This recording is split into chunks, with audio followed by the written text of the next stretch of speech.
है, लेकिन अश्वनी शाही इस बात में भी दो राय नहीं हो सकती कि भाई भ्रष्टाचार की जब बात होती है तो एक वॉशिंग मशीन भी लगी हुई है बीजेपी के दफ्तर में, और 25 विपक्षी खेमे से जो नेता आए, इसमें अभी मैं बीएस येदियुरप्पा या शिवराज सिंह चौहान इनके नाम को जोड़ नहीं रहा हूं, 25 में से 23 ठप, 3 को तो क्लीन चिट ही मिल गई और बाकी कोई कार्रवाई नहीं हो रही आगे। तो तेरा पीएमएलए मेरा पीएमएलए, तेरा भ्रष्टाचार मेरा भ्रष्टाचार, खेल कुछ ऐसा हो रहा है क्या? दीप जी देखिए, यही चश्मे का थोड़ा सा हेर फेर है। इस पार से देखेंगे तो कुछ और दिखेगा, उस पार से देखेंगे तो कुछ और दिखेगा। आज ये 23 और 13 पीएमएलए नहीं है, आज ये 23 में आप ही ने कहा और इंडियन एक्सप्रेस ने भी छापा, कोई केस क्लोज नहीं हुआ है। 23 जो पवार के खिलाफ केस क्लोज हो गया, प्रताप सरनायक के खिलाफ हो गया, प्रफुल्ल पटेल के खिलाफ हो गया। देखिए, प्रफुल्ल पटेल जी के अभी 15 तारीख को क्लोजर लगाया है, 15 तारीख को उसकी डेट है, 15 अप्रैल को। आज के डेट तक क्लोज नहीं। अच्छा, तो 15 का इंतजार कर लेंगे, तब मान जाएंगे। कब रिपोर्ट कब आई थी, ईओडब्ल्यू ने कब लगाया था, और ईओडब्ल्यू ने अगर नीचे से लगा दी, ईडी जो है दूसरी एजेंसी के एफआईआर पर भी काम करती है, तो ईओडब्ल्यू ने अक्टूबर 20 में क्लोजर रिपोर्ट लगा दिया था अजीत पवार जी पर। पहली बार आपने कहा तो पहली बार वाला आपने नहीं पढ़ा, दूसरी बार वाला पढ़ा। हाँ। ये हुआ, पूरा पढ़ने लगूंगा तो 1 घंटा लग जाएगा, 25 के 25 का अगर लेखा जोखा देने लगा। जी जी। हाँ। तो अक्टूबर 20 में क्लोजर रिपोर्ट लगा दिया था, तो इस वजह से जब अक्टूबर 20 में नीचे की एजेंसी ने क्लोजर रिपोर्ट लगाया तो ईडी को कोई उसमें आधार नहीं मिला। ओहो, ईडी को आधार नहीं मिला। बीजेपी लगातार आरोप लगा रही थी, नेचुरली करप्ट पार्टी है ये। प्रफुल्ल पटेल का नाम लिया जाता था, अजित पवार के बारे में कहा जाता था चक्की पीसिंग। आपके पास आ गए तो वो क्लीन हो गए, सत्ता का मजा, लूटिंग हो गया। रिपोर्ट लगाए, देखिए ठंडे बस्ते में पड़ा, क्लीन हुए, ये मैं कह रहा हूं कि ठंडे बस्ते में पड़ा। अजीत पवार जी का, इनकी सरकार की पिछली, जो आज आप बैठे हैं, और वॉशिंग मशीन को इसी से मैं जोड़ना चाहता हूं। वॉशिंग मशीन इधर की तो दिखाई दे रही है, सब लोग कहते हैं, एक दिन पूरा ड्रामा हुआ दिल्ली से लेकर बंगाल तक, वॉशिंग मशीन में टी शर्ट डाली गई। लेकिन जो वो रामलीला मैदान में जो ये झाड़ू से अभी आम आदमी पार्टी की प्रवक्ता जो साफ करने की बात कर रही हैं, कमल साफ नहीं होगा। कमल तो इस समय पूरे देश में खिल गया है, 400 पार जा रहे हैं हम लोग। दूसरी बात, जो वहां पर नहीं, वो कमल की आपने बात की, कमल वैसे कीचड़ में भी खिलता है, खिलता ही है, उसी में ही खिलता है। तो ये भ्रष्टाचार का कीचड़ साथ ले आते हैं आप। अब भ्रष्टाचार का है कि बढ़िया जो है ब्लैक WTC है, ब्लैक सॉइल का है, वो तो देखना पड़ेगा ना कि क्या है उसमें। नहीं, वो कह रही हैं कि निर्मला सीतारमण कह रही हैं आ जाइए, यही आरोप लगाया अभी प्रियंका कक्कड़ ने। थोड़ा सा समय संदीप जी दीजिए तो मैं दोनों बातों का आपके जवाब दे दूंगा। जो 28 तारीख को ये लोग बैठे हुए थे रामलीला मैदान में, अरविंद केजरीवाल जी ये चोर है जी, सब मिले हुए जी, शीला दीक्षित चोर है जी, लालू जी चोर है जी, ये सारे लोगों का नाम लिया, और सारे लोग, सोनिया गांधी को पकड़ो सब आ जाएगा, कहा था ना। अच्छा, अरविंद केजरीवाल की गलतियां आपको सर्टिफिकेट दे देती हैं, आपको क्लीन चिट दे देती हैं।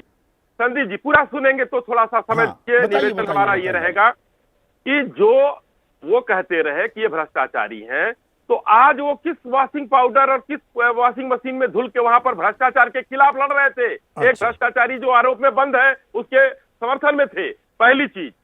दूसरी चीज, अच्छा, आप आरोप लगाते नहीं थे अश्वनी भाई।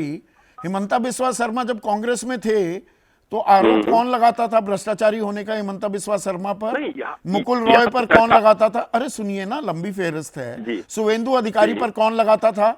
मेघालय में कॉनराड सांगमा, पिछले साल ही वहां पर चुनाव हुए, एक श्वेत पत्र जारी किया था कि ये तो भ्रष्ट सरकार है, उसमें साझीदार कौन हो गया? और एनसीपी का तो इतनी बार जिक्र हो गया तो मैं वो बात कहूंगा नहीं। अमरिंदर सिंह को भ्रष्टाचारी, उनके बेटे रणिंदर को भ्रष्टाचारी कौन कहता था? आप कहते थे कि नहीं कहते थे? 2013 में डीएमके ने समर्थन वापस लिया था और एक लग्जरी कार के लिए उनके यहाँ सीबीआई का छापा पड़ा था। जगन मोहन ने यात्रा निकाल दिया था, उनके यहाँ छापा पड़ा था। तो ये क्या हो रहा था उस समय? अच्छा, वो कर रहे थे। मैं, मुलायम सिंह जी, अरे भाई, उनकी गिनाने से two wrongs don't make a right, do they? Ashwani भाई, आज देखिए, ये संदीप जी तो नहीं लगा रहे आरोप ना, संदीप जी लगा रहे हैं तो मैं संदीप जी को नवीन जिंदल पर आरोप लगाया कि नहीं लगाया कोयला घोटाला करने का बीजेपी ने? नहीं, एकदम लगाया। बीजेपी ज्वाइन की और अभी वहां पर तो जैसा मैंने जानकारी भी दी, वहां पर जांच जारी है और सीधे ही कुरुक्षेत्र से उम्मीदवार बना दिया। एकदम। जनार्दन रेड्डी मां की गोद में आकर बैठ गए 2018 में। तो आप कह रहे थे हम जानते ही नहीं कि कौन है जनार्दन रेड्डी। 41 मामले हैं जनार्दन रेड्डी के खिलाफ। एकदम है, एकदम है। किसी का मामला मैं कह तो रहा है, मैं कह रहा हूं कि अमर सिंह का बयान हो, सबको याद है किस तरीके से मुलायम सिंह जी की सरकार बची थी, मायावती जी की सरकार समर्थन कैसे दिया था उन लोगों ने, सबको पता है। तो मतलब कांग्रेस से सीख रहे हैं? नहीं, ये मैं जवाब दे रहा हूं अपने विरोधी दलों को। अब मैं संदीप चौधरी जी का जवाब दे रहा हूं। संदीप चौधरी जी का अगर ये सवाल है तो माननीय गृह मंत्री जी का कुछ दिन पहले का एक इंटरव्यू एक चैनल को दिया हुआ आप देखिए। उन्होंने स्पष्ट रूप से कहा था कि किसी एक का नाम बताइए कि हमने जांच बंद कर दी हो। अरे जांच चल नहीं रही, वो बंद नहीं की। वो ये भी एक रणनीति है क्या कि देखिए जांच को डाल दिया ठंडे बस्ते में, पर इधर उधर ज्यादा करोगे, अब आ गए हो बीजेपी में, इधर उधर हिले तो जांच फिर शुरू। वो तलवार लटका रखी है। एक अच्छे प्रश्नोता है आप, अच्छी जानकारी रखते हैं, बड़े पत्रकार हैं। आप एक ट्वीट करिए, उन्होंने ट्विटर पे डालने के लिए कहा था कि ट्वीट करिए मेरे नाम से कि इस व्यक्ति का बंद हो गई है जांच। मैं ट्विटर पे जवाब दूंगा कि देश जानेगा, इसमें कहीं कोई वो दिक्कत नहीं है। माननीय गृहमंत्री अजित पवार की जांच बंद हो गई है, क्या हो सकता है? 15 तारीख को बंद हो जाएगी प्रफुल्ल पटेल की। अब ये न्यायालय जाने। अच्छा, ये न्यायालय जाने, सरकार चला रही है न्यायालय में। और बाकियों को कोई सम्मान, ईडी के अधिकारी जो भागते दौड़ते फिर रहे हैं, बहुत बड़ी जिम्मेदारी है, भ्रष्टाचार मिटाना है, वो विपक्ष के ही एड्रेस जानते हैं। उनका जीपीएस सिर्फ विपक्ष के नेताओं के घर या दफ्तर लेकर जाता है।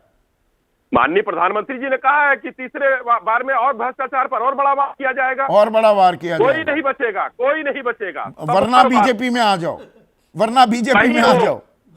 सब पर वार होगा, कहीं हो सब पर वार होगा।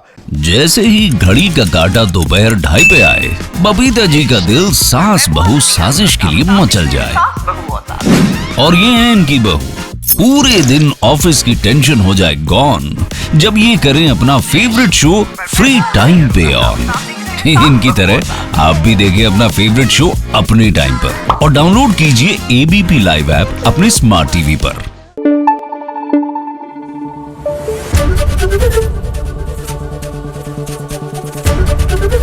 एबीपी न्यूज आपको रखे आगे।